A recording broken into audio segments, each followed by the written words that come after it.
Assalamualaikum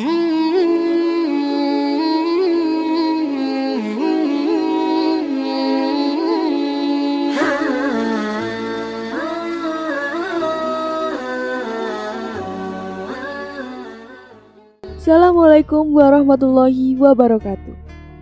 Di kesempatan kali ini saya akan menceritakan sebuah kisah yang berjudul Muslimah yang rajin membaca ayat kursi.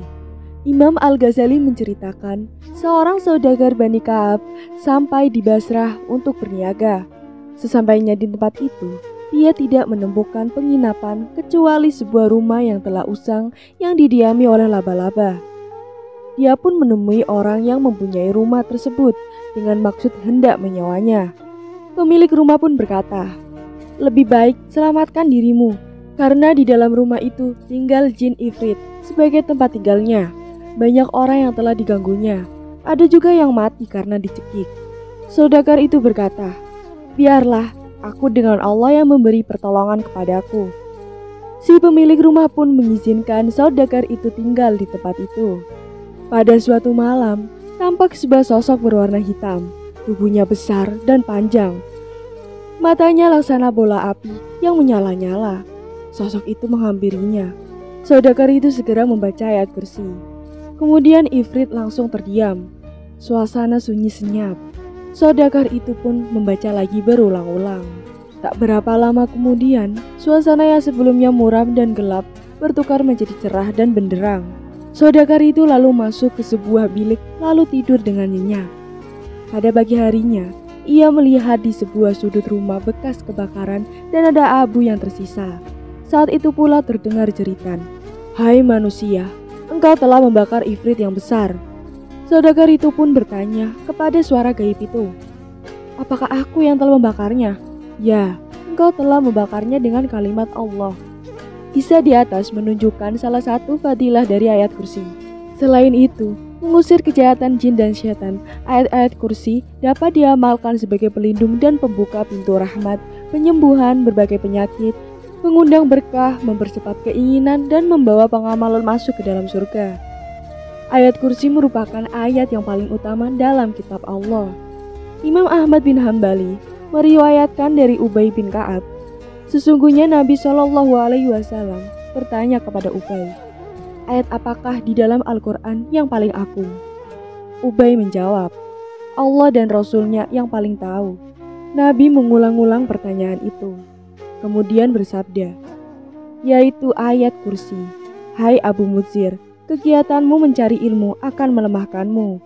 Demi zat yang diriku ada dalam kekuasaannya, sesungguhnya ayat kursi itu memiliki lidah dan dua bibir yang mensucikan kerajaan Allah di sisi arsy." Imam Ahmad meriwayatkan dari Abu Dzar Jundub bin Janadah dalam beberapa hadisnya. "Saya bertanya, wahai Rasulullah, perkara apakah yang paling agung yang diturunkan kepadamu?" Nabi bersabda, "Ayat kursi. Allah tiada Tuhan melainkan Dia yang hidup abadi lagi terus-menerus mengurus makhluknya." Hadis riwayat Nasai. Rasulullah SAW bersabda, "Setiap sesuatu memiliki puncak, sedang puncaknya Al-Quran adalah surat Al-Baqarah, sebab di dalamnya terdapat penghulu surat Al-Baqarah, yakni yang dinamakan ayat kursi." Hadis riwayat Tirmidzi. Ayat kursi yang mudah dihafal dan diingat ini memiliki keutamaan menjauhkan pembacanya dari godaan syaitan. Jika dibaca waktu sore hari, maka ia akan dijaga hingga pagi tiba. Jika dibaca menjelang tidur, niscaya Allah akan menjaganya sampai pagi. Jika dibacanya usai mengerjakan sholat wajib, maka Allah akan melindungi hingga tiba sholat berikutnya, dan Allah mempersiapkan surga untuk pengamalnya. Sebagaimana sabda Rasulullah SAW, "Barang siapa yang membaca setiap selesai sholat, tidak ada yang menghalanginya masuk surga selain kematian." Hadis riwayat An-Nasai. Begitu besar fadilah membaca ayat kursi, sehingga amatlah sayang jika selaku muslimah tidak menjadikannya sebagai amalan harian dengan pahala yang amat besar, yaitu surga. Kita bisa mengajarkan hal ini kepada anak-anak sehingga mereka membiasakan diri menghafal dan membacanya sebagai amalan sehari-hari. Dalam tafsir mengenai ayat kursi, disebutkan bahwa dalam kitab Sahih dikatakan dari Abu Musa, dia berkata bahwa Rasulullah berdiri di hadapan kami untuk menyampaikan 4 kalimat. Beliau bersabda, "Sesungguhnya Allah tidak tidur dan tidur tidak layak baginya. Dia merendahkan dan menaikkan keadilan. Amal siang hari disampaikan kepadanya sebelum terjadi amal malam, dan amal malam disampaikan kepadanya sebelum terjadi siang. Hijabnya adalah cahaya atau api. Jika hijab itu disingkapkan, niscaya tembuslah kesucian wajahnya pada makhluk yang dituju oleh penglihatannya." Hadis riwayat Bukhari. Ayat kursi merupakan pemberitahuan bahwa dia semata yang memegang ketuhanan atas seluruh makhluk. Allah terlalu kuat untuk mengantuk. Seluruh makhluk adalah hambanya, berada dalam kerajaannya dan di bawah kekuasaan dan pengaturannya. Hanya Allah yang memiliki keagungan, kemuliaan, dan kebesaran sehingga tak ada seorang pun yang berani untuk memberikan syafaat kepada seseorang di sisinya, melainkan dengan izinnya untuk memberikan syafaat. Sebagaimana yang dikatakan dalam sebuah hadis, "Aku menuju ke bawah arsy, lalu aku bersimpuh sujud. Lalu dia membiarkan saya selama masa yang dikehendakinya untuk membiarkan aku. Kemudian dikatakan, angkatlah kepalamu, dengarlah dan berilah syafaat, maka kamu mendapat syafaat." Lalu Nabi bersabda, "Kemudian Allah menetapkan satu aturan kepadaku. Lalu aku memasukkan mereka ke dalam surga berdasarkan aturan itu." Pengetahuannya meliputi semua perkara yang ada, baik yang lalu, kini, dan akan datang. Tidak ada seorang pun yang dapat melihat sesuatu dengan ilmu Allah, melainkan dengan ilmu yang diajarkan Allah kepadanya, lalu diperlihatkannya kepada sesuatu atau ketentuan itu hanya berlaku bagi Nabi dan Rasul. Ada meriwayatkan dari Ibnu Abbas, jika 7 petala langit dan 7 petala bumi dihamparkan sehingga ujung-ujungnya menyambung dan dibandingkan dengan luasnya arsy, maka hamparan itu tak lebih dari sebuah mata rantai yang ada di tengah-tengah padang Sahara. Abu Dzar berkata bahwa dia mendengar Rasulullah SAW bersabda, "Bila kursi dibanding dengan arsy, maka tidak lebih seperti sebuah mata rantai besi yang ada di atas hamparan padang Sahara bumi." Abu Bakar bin Mardawi meriwayatkan dalam sanadnya dari Abu Dzar Al-Ghifari bahwa dia bertanya kepada Nabi Muhammad SAW mengenai kursi. Maka Rasulullah SAW bersabda, "Demi yang jiwaku dalam genggamnya, tiadalah 7 lapis langit dan 7 lapis bumi dibandingkan dengan kursi.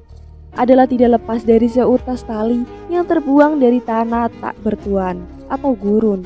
Dan sesungguhnya keutamaan arsy atas kursi adalah seperti keunggulan tanah tak bertuan atau gurun atas seutas tali itu." Hadis riwayat Abu Bakar.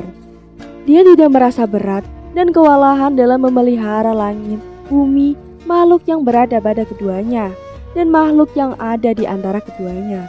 Semuanya itu mudah dan ringan bagi Allah. Dialah yang mengurus setiap diri selaras dengan apa yang dilakukannya. Dia memantau semua perkara sehingga tidak ada satu perkara pun yang luput dari pengetahuannya dan tidak ada satupun perkara yang tidak diketahuinya. Segala perkara itu terhina, tunduk, patuh dan menjadi kerdil di hadapannya. Semua perkara membutuhkan dan memerlukannya, sedang Dia Maha Kaya, Maha Terpuji, Maha mengerjakan apa yang dikehendakinya dan tidak dimintai tanggung jawab terhadap apa yang dikerjakannya.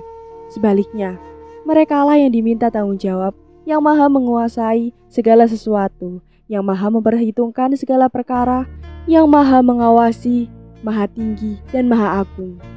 Tidak ada Tuhan melainkan Dia, tidak Tuhan selain Dia, dan tidak ada Rabb selain Dia. Setiap manusia pastinya tak luput dari dosa. Jika kita menyadari akan dosa kita, segeralah memohon ampunan kepada Allah, yaitu dengan istighfar.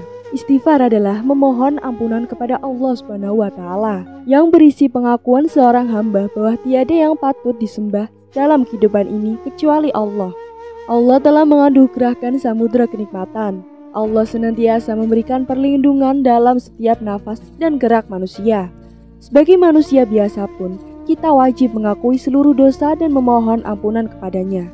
Bukhari meriwayatkan dari Sa'ad bin Ausra dari Rasulullah SAW, beliau bersabda, Istighfar yang paling utama adalah seseorang mengucapkan, "Ya Allah, Engkaulah Rabbku, tiada ilahi kecuali Engkau. Engkau telah menciptakan aku dan aku adalah hamba-Mu. Aku berada dalam janji untuk menaati-Mu sejauh kemampuanku. Ku berlindung kepadamu dan keburukan yang pernah kulakukan. Aku mengakui semua nikmat yang telah Engkau berikan dan aku mengakui semua dosa yang pernah kukerjakan. Karenanya ampunilah dosaku, sebab tak ada yang bisa mengampuni dosa selain Engkau." Istighfar bukanlah bacaan yang sulit atau susah dihayati maknanya. Istighfar dapat diterapkan sebagai amalan sehari-hari. Ucapkanlah istighfar dengan penuh kesungguhan, berlindunglah kepada Allah dari segala keburukan, dan memohon supaya Allah mengampuni dosa-dosa kita. Istighfar juga dapat menjadi sarana penolong kita untuk kehidupan akhirat. Rasulullah mengungkapkan dalam sebuah hadis bahwa istighfar mampu mengantarkan seseorang sebagai penghuni surga. Rasulullah Shallallahu Alaihi Wasallam bersabda, "Siapa yang membacanya pada pagi hari dengan penuh keyakinan, kemungkinan orang tersebut meninggal pada hari itu, maka dia tergolong penghuni surga. Dan siapa yang membacanya pada malam hari dengan penuh keyakinan, lalu meninggal sebelum subuh, pada malam dia membaca kalimat tersebut, maka dia tergolong penghuni surga." Hadis riwayat Bukhari. Mengenai istighfar ini, Allah Subhanahu wa taala berfirman dalam surat Ali Imran ayat 16-17 yang artinya, orang-orang yang berdoa, "Ya Tuhan kami, sesungguhnya kami telah beriman, maka ampunilah segala dosa kami dan perihalalah kami dari siksa neraka," yaitu orang-orang yang sabar, yang benar, yang taat, yang menafkahkan hartanya di jalan Allah, dan yang memohon ampunan di waktu sahur. Quran Surat Al-Imran ayat 16-17. Demikianlah cerita tersebut. Sebagai umat muslim kita dapat mengambil pelajaran dari cerita ini untuk memperkuat iman dan keyakinan kita dan untuk meningkatkan ibadah kita dengan lebih baik serta khusyuk. Amin amin ya robbal alamin. Sekian dari saya, jangan lupa untuk klik like, komen, subscribe channel ini agar tak ketinggalan cerita lainnya. Wassalamualaikum warahmatullahi wabarakatuh.